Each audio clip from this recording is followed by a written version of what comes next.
Bonjour Serge Dubs, est-ce que vous pouvez vous présenter pour les gens qui ne vous connaîtraient pas déjà? Oui, alors Serge Dubs, je suis le président de l'association des sommeliers d'Alsace qui fait partie de l'Union de la sommellerie française. Je suis le chef sommelier de l'Auberge de Lille, à Ille-et-Zerne, et puis bon, j'aime bien ce que je fais et je suis ravi d'être ici ce matin à la confrérie Saint-Étienne pour ouvrir ces bouteilles mythiques, des bouteilles anciennes qui peuvent des fois surprendre, positivement, négativement, mais c'est un moment assez particulier parce que c'est un moment historique.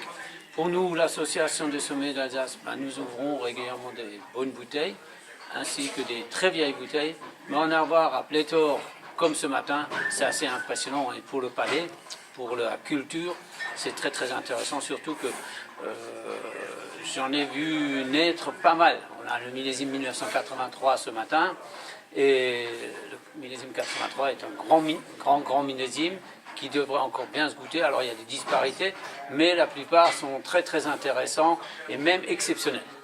D'accord. Je crois me rappeler que l'année dernière, vous étiez le parrain en invité pour les sigiles. Oui. Vous et la confrérie Saint-Étienne, c'est un peu une relation intime, non? Ben oui, forcément. Quand je suis arrivé dans le métier de la sommellerie, je voulais me spécialiser, la confrérie, le sigil, c'était des occasions de goûter d'excellents vins, de me tester, de voir les différentes nuances, soit de cépages, de terroirs, et à l'époque, on était en pleine explosion des grands crus d'Alsace, on était en train de les mettre en place, et c'est une continuité. C'est-à-dire que c'est logique, c'est festif et c'est très instructif. Et dernière chose, ce que vous faites aujourd'hui avec cet atelier débouchage-rebouchage des vieux millésimes, c'est un peu finalement ce que vous faites dans votre métier, c'est-à-dire transmettre aux générations futures le goût des bons produits, quoi.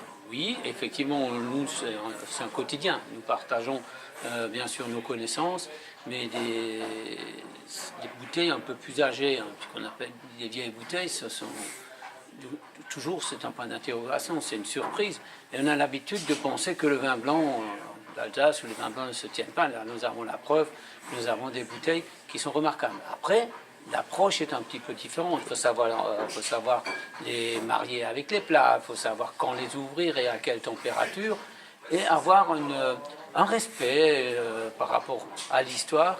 Mais ce qui est formidable, c'est que lorsque vous êtes dans un vignoble comme l'Alsace, vous avez des surprises extraordinaires puisque nous avons plusieurs cépages, nous avons des grands crus différents, et c'est très très intéressant de pouvoir voir comment à un moment donné ils gardent leur caractère, mais petit à petit ils arrivent à se ressembler et à se rapprocher.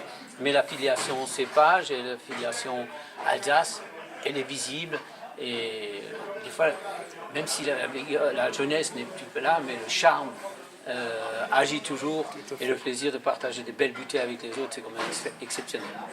Et vous disiez là juste avant, chaque bouteille c'est une surprise. J'imagine qu'en même temps, à chaque dégustation de ce genre de millésime, ça doit vous remémorer des souvenirs, des accords et tout, qui doivent franchement être superbes. Oui, alors moi j'en ai à pléthore. Je suis plus tout à fait un très jeune sommelier, mais je suis toujours un jeune sommelier dans le cœur. Effectivement, lorsque je vois des bouteilles que j'ai goûtées à l'époque et qui se goûtent aujourd'hui totalement différemment, mais qui sont toujours avec une belle tension, avec une belle identité, moi ça me réjouit, et je n'ai absolument aucune appréhension. Je suis sûr. Alors il faut aussi tenir compte de l'histoire de l'époque où disons, la vinification, le travail dans la vigne était quand même un petit peu différent. Aujourd'hui, nous avons la chance d'avoir une évolution et une jeunesse deux générations qui ont apporté des changements dans le travail de la vigne et dans la vinification. Et nous avons aujourd'hui certainement, et je me réjouis pour pouvoir goûter dans 10, 20 ou 30 ans ces millésimes avec la nouvelle génération qui, je suis sûr, auront certainement une régularité et une puissance et un volume encore plus grand qu'actuellement. Donc rendez-vous dans 30 ans alors. Ah oui, je signe, hein, vous savez, le bon vin réjouit le cœur, mais aussi conserve les facultés, à condition de les voir avec modération, comme on dit, mais aussi avec la culture et le bon vin, la bonne gastronomie, c'est une bonne adéquation. Merci.